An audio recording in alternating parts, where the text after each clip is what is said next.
we have a special guest, and I'm going to turn the attention over to Dr. Prather, that's what I call him, to introduce our special guest. So Dr. Prather.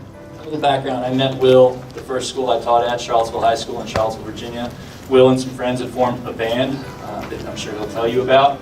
And I was student teaching at the time, and I remember connecting with Will a little bit. He asked me to share some of their music with some friends of mine in college, and that was kind of our introduction. And I got to know his younger brothers a little bit better.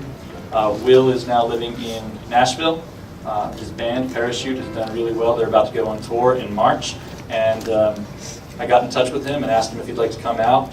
There's some awesome things happening here, some talent that we want the world to see. And we think these are guys that you guys can learn from and grow from. So I'm going to turn it over to you guys. Come on, sit down.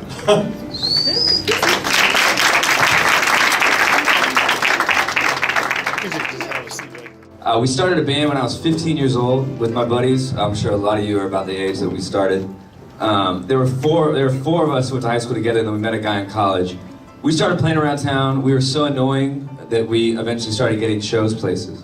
We got into college at the University of Virginia. I started in 2004, and we graduated in 2008. Our band eventually got a record deal when we were juniors in college, so that was 2007. We signed to Mercury Island Def Jam Records. At the time, Jay-Z was running the label, so we were freaking out. We got to meet him once, and that sold us. We signed our record deal in 2008. In 2009, I signed a publishing deal with a company called Warner Chappell Music, which is based in Nashville, Tennessee, New York, and Los Angeles, California, to write songs for them full-time. So that's essentially my job now, is I write songs full-time, and I tour with my band. We've put out 3 records on Mercury. We are in the middle of getting ready to start our next record, which is going to be our 4th one on them. You guys ask me anything, because when I was your age, I was dying to ask somebody anything, if that makes sense. So we were coming up, and we didn't really know what we were doing. We didn't know. You guys have so much. This school is amazing, by the way. Yeah. We walked in and it was like, holy wow. And this, of course, is a combination of our collaborative classes. We have the record label, we have audio production up here, broadcasting, media publishing, and marketing. Music. Everything. Fun. Good one. Love. My baby. Open. America. America? America. Awesome. Righteous. Elvis Presley. The king. I was gonna say that. Yeah. King. Sorry, yeah.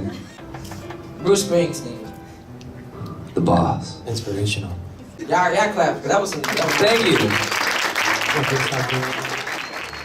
What is your personal creative process? Ooh. When I write a song personally, so for me, creativity is about discipline in a way. As crazy as it sounds, the more of a routine I can get in, there's like a headspace you have to stay in order for me to write songs. I wake up in the morning, not as early as you guys, but I wake up nonetheless. I wake up and I go, I'll do whatever errands I need to do, but then I sit down at my piano every day and I say to myself, I'm gonna try to write something for at least 2 hours a day at the beginning of the day. Yeah. So I work in Logic a lot. And Mike is actually the one who taught me how to work. I love Logic. Yeah, Mike taught me how to work in the program, Logic program. But it can be in anything. It can be Fruity Loops, it can be Pro Tools, it can be Logic, it can be Cubase, whatever. It kind of comes down to, once Mike kind of establishes the track after I've written the song, he'll come in and he'll kind of refine the song, if that makes sense. He'll take the song and say, like, this lyric doesn't really work here, this melody isn't very good, and he'll help that. But really what he does is he brings it to life. There is a sort of, you gotta get on the grind, and there's like a grind that goes along with it every day. We gotta sit down and say, I'm gonna put in the work, I'm gonna learn something today. And it might not be a great song, the track might sound really bad, but what it is that you learn something every day. That really is what it comes down to. You truly hone your craft the more you actually go through the motions and complete things and do things. And like I said, there's sort of a zone you get in where once you start getting in that zone, you find out your stuff's getting a little better, better and better. And when I was in high school, I was so bad. Like, we were such bad songwriters, it's not even funny.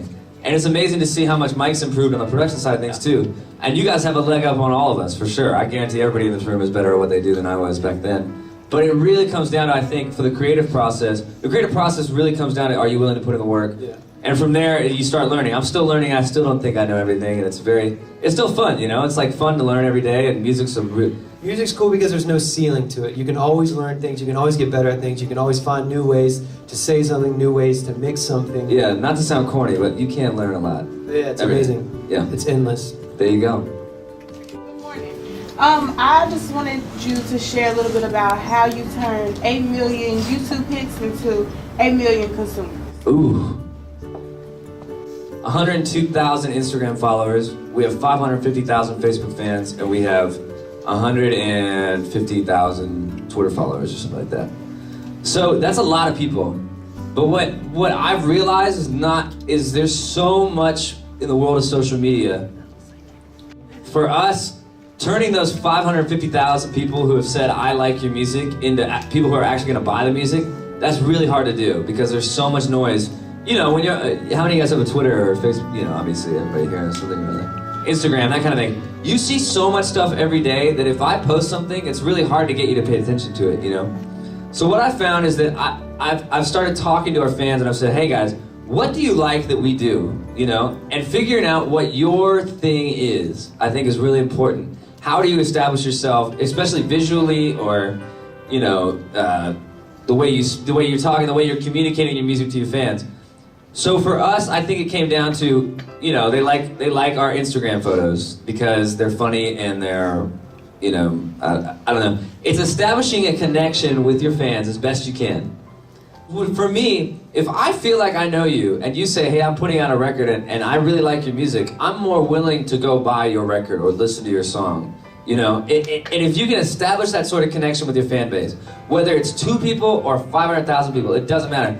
If they don't feel like they know you on some sort of level, they're not going to go out and be willing to spend their hard-earned money on your music, if we're getting down to brass tacks. I was a junior in college, and by the way, that's the best place you can go. If you can go to college, there's no better place to find like-minded people than at a college. High school is great, but once you get out of high school and you go to college, you meet people like Mike, and it's suddenly like, wait a second, you like music as much or more than I do, which at my high school, I don't know how many people I could say did that, but once you get to college, so I would encourage everybody here to go to college, because that's where it all kind of starts. When we signed with a major label, we thought that was it. They were taking us to dinner in New York City. They flew us around the country to Los Angeles, California, and put us up in a really nice hotel. And they said, we love your music, we want to make you a star. We were like, yes, make me a star, let's do this. And what it came down to is, I didn't realize, but it's more work once you get signed than it was when I was an independent artist. For someone like us, when you're an independent artist, you own 100% of your records, let's say. With a major label, you own 16, 17, 18% of your music, that's it. It's not a lot these days. And when you own 18% of your music, suddenly you start realizing that the decisions you're making have other people talking about it too. So if you work at the label, you work at the label, you work at the label, each one of you is going to have an opinion on my music, and because you're paying for it and you own a lot of it, your opinion is valid. I have to listen to you in some form or another. And it comes down to compromising and finding the balance. You don't ever want to compromise your music, but if it's a business, you're going to have to at some point or another. I thought they were right in some categories. I thought they were wrong in some categories. A lot of people got snubbed that I thought were going to win a lot of Grammys. I thought the Beyonce album was her best album by far. And the way it came out was so cool. Yeah, exactly. The marketing, but it really is just a cool record.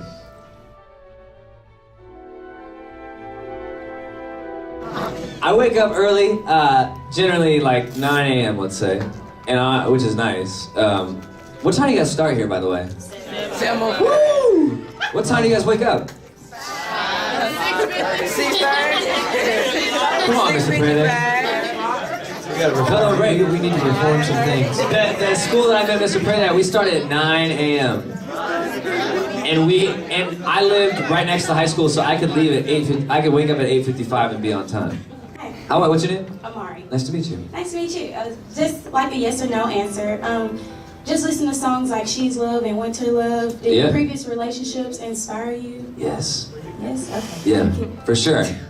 I think if you're not writing about something that you know, I think people call you out on it so fast, you know? If it's not real, fans can see right through that. Yeah, absolutely. People can tell authenticity in any sort of entertainment product. So Relentless Entertainment Group, we admire all types of music, and we just admire the song She Is Love, Winter Love, and things like that. Yeah. So we hope you don't mind. We listened to the song She Is Love, and we wanted to put our Relentless twist on it. Oh, yeah. And try to switch the genre.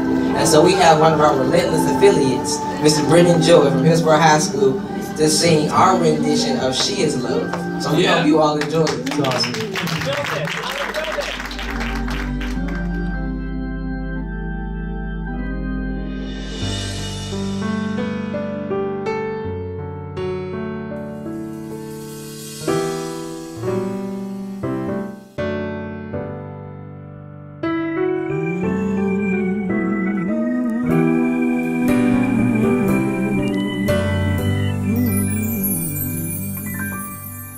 I've been beaten down, I've been kicked around. The Lord takes it all for me.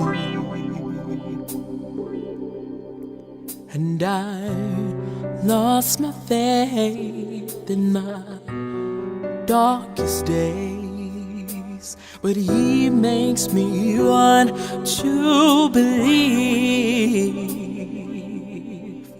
I call on love, love, love, love, love.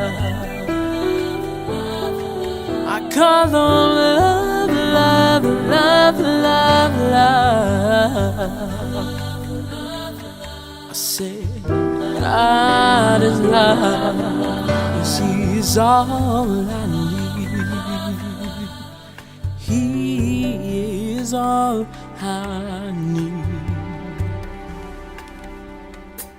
Well, I tried my ways, they were all in vain, but He waited patiently. It was all the same, all my pride and my shame, and He put me on my feet. I call on love, love, love, love, love. I call Him love.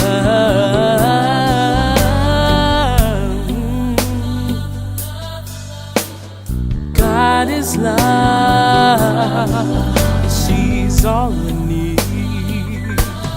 'Cause when the world slows down and we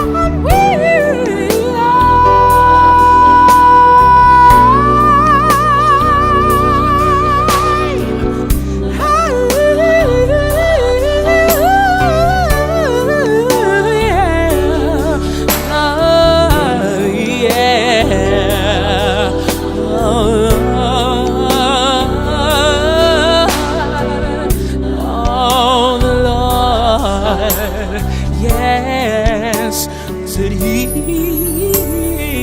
is all I need. Yes, He is. Holy wow. Incredible. That's better than the original. Money. Well done. 1, 2. I've been beaten down, I've been kicked around, but she takes it all for me. And I lost my faith in my darkest days, but she makes me want to believe.